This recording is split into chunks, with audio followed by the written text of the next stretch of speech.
Hello नमस्कार साथियों, स्वागत है आप सभी का एक और नई वीडियो में। तो आज का अपना टॉपिक इलेक्ट्रॉनिक्स का है। दोस्तों, आजकल आईटीआई लेवल के जितने भी कॉम्पिटिटिव एग्जाम हो रहे हैं उनमें इलेक्ट्रॉनिक्स के काफी सारे क्वेश्चन पूछे जा रहे हैं। तो इस वाली वीडियो में हम इलेक्ट्रॉनिक्स के ऐसे ही कुछ इंपॉर्टेंट क्वेश्चनों के बारे में डिस्कस करने वाले हैं जो बार बार कॉम्पिटिटिव एग्जाम में रिपीट होते रहे हैं। और मैं आपको बता दूं, ये हमारे इंपॉर्टेंट क्वेश्चनों की सीरीज का छठा पार्ट है। अगर आपने स्टार्टिंग के 5 पार्ट नहीं देखे हैं तो उनको भी आप जरूर से देखें। तो आज का अपना जो पहला प्रश्न है, एक ट्रांजिस्टर में कितने टर्मिनल्स होते हैं। तो एक जो ट्रांजिस्टर होता है वो 3 टर्मिनल वाला एक इलेक्ट्रॉनिक्स डिवाइस है। एक ट्रांजिस्टर देखने में कुछ इस तरह का रहता है जिसके तीनों टर्मिनल्स आपको ये दिख रहे होंगे। इसके पहले टर्मिनल को अमीटर कहते हैं और दूसरा जो टर्मिनल है इसे बेस कहा जाता है और तीसरे टर्मिनल को कलेक्टर कहते हैं। और यहाँ पे एक एनपीएन ट्रांजिस्टर का एक कंस्ट्रक्शन डायग्राम भी दिखाया गया है जिसके तीनों टर्मिनल अमीटर, बेस और कलेक्टर ये रहे। तो इस प्रश्न का सही आंसर हो जाएगा, एक जो ट्रांजिस्टर में टर्मिनल होते हैं वो अमीटर, बेस और कलेक्टर होते हैं। तो इस प्रश्न का सही आंसर ऑप्शन बी हो जाएगा। अगला प्रश्न है क्वेश्चन नंबर 3, एक ट्रांजिस्टर में सबसे अधिक डोपिंग वाला हिस्सा होता है। यहाँ पर टाइप गलती से डायोड हो गया है, लेकिन आप इसको ट्रांजिस्टर समझें क्योंकि ये क्वेश्चन बेसिकली ट्रांजिस्टर का है। तो सबसे पहले आपको पता होना चाहिए डोपिंग होता क्या है। तो डोपिंग एक ऐसी टेक्निक होती है जिसका हम इस्तेमाल करते हैं जो हमारे शुद्ध सेमीकंडक्टर होते हैं जैसे कि जर्मेनियम या फिर सिलिकॉन, इनमें इम्प्योरिटीज मिलाने के लिए। तो एक ट्रांजिस्टर का डायग्राम आपको यहाँ पे दिख रहा होगा, इसमें 3 टर्मिनल भी आपको दिख रहे होंगे, अमीटर, बेस और कलेक्टर।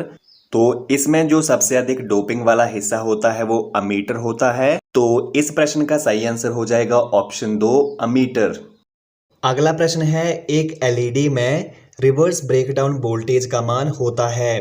तो एक जो एलईडी है ये डायोड का ही प्रकार है और इसका पूरा नाम लाइट इमिटिंग डायोड होता है। एक एलईडी में जब आप फॉरवर्ड में वोल्टेज देते हो तो इसमें प्रकाश उत्पन्न होता है। एक एलईडी की जो रिवर्स ब्रेकडाउन वोल्टेज होती है वो 8 वोल्ट होती है, यानी जो एक एलईडी होती है वो रिवर्स में 8 वोल्ट तक की सप्लाई को सह सकती है। अगर आप 8 वोल्ट से अधिक की सप्लाई दोगे तो उसमें एक ब्रेकडाउन हो जाएगा और एलईडी जो होगी वो खराब हो जाएगी। अगला प्रश्न क्वेश्चन नंबर 6 देखिए, इसमें पूछा गया है एक एलईडी की रेटिंग होती है। तो एक जो एलईडी होती है उसमें कंजप्शन बहुत ही कम होता है और इसकी जो रेटिंग होती है वो मिलीवाट में होती है। तो इसका सही आंसर हो जाएगा ऑप्शन 1, मिलीवाट। अगला प्रश्न क्वेश्चन नंबर 7 है, निम्न में से कौन सा एक थायरिस्टर का प्रकार है। तो एक जो थायरिस्टर होता है ये पावर सेमीकंडक्टर डिवाइस होता है। तो इसके ऑप्शन दिए गए हैं। ऑप्शन नंबर 1 है यूजेटी। यूजेटी का पूरा नाम होता है यूनी जंक्शन ट्रांजिस्टर और ये एक ट्रांजिस्टर है। ऑप्शन 2 है बीजेटी और बीजेटी का नाम होता है बाइपोलर ट्रांजिस्टर, तो ये भी एक ट्रांजिस्टर है। और ऑप्शन 3 है एससीआर। एससीआर का पूरा नाम होता है सिलिकॉन कंट्रोल रेक्टिफायर और ये एक थायरिस्टर है। चौथा ऑप्शन देखिए, चौथा ऑप्शन है एफईटी और एफईटी का पूरा नाम होता है फील्ड अफेक्टेड ट्रांजिस्टर, जो भी एक ट्रांजिस्टर का ही प्रकार है।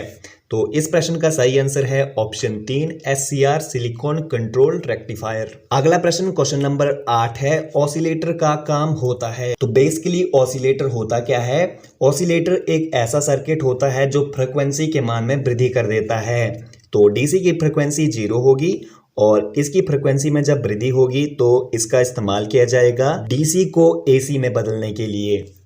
अगला प्रश्न क्वेश्चन नंबर 9 है, एफईटी का पूरा नाम होता है।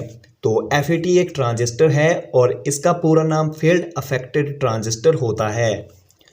अब एक एफईटी के 3 टर्मिनल होते हैं और उन 3 टर्मिनलों का नाम होता है ड्रेन, सोर्स और गेट।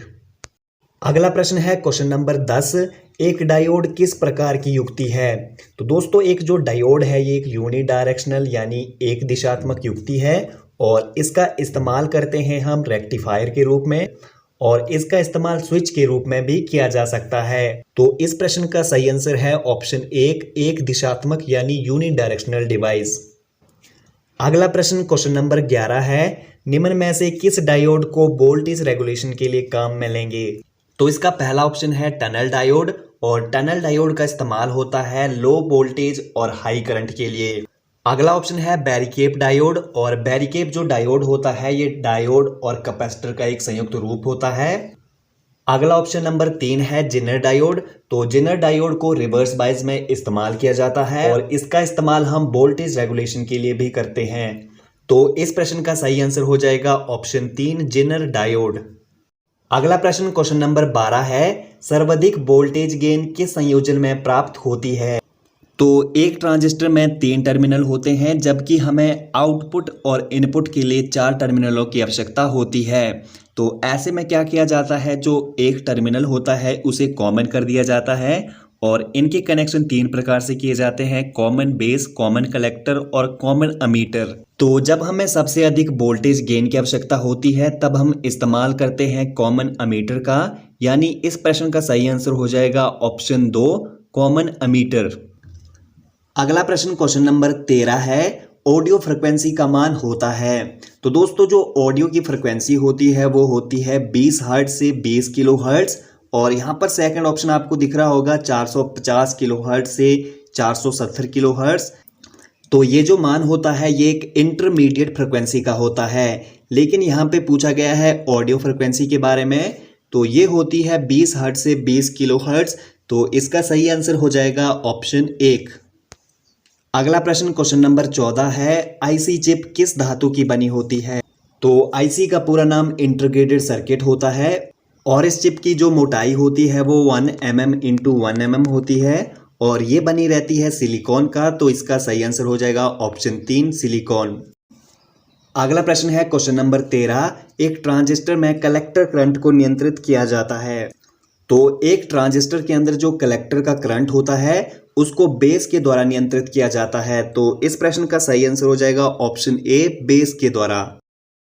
तो ठीक है दोस्तों, आज के लिए इतना काफ़ी है। उम्मीद है आपको ये वाली वीडियो पसंद आई होगी। पसंद आई है तो वीडियो को लाइक कर दो, और अगर आप चैनल पर पहली बार आए हो तो चैनल को भी सब्सक्राइब करके बेल वाला आइकन को भी ऑल पे सेट कर दो।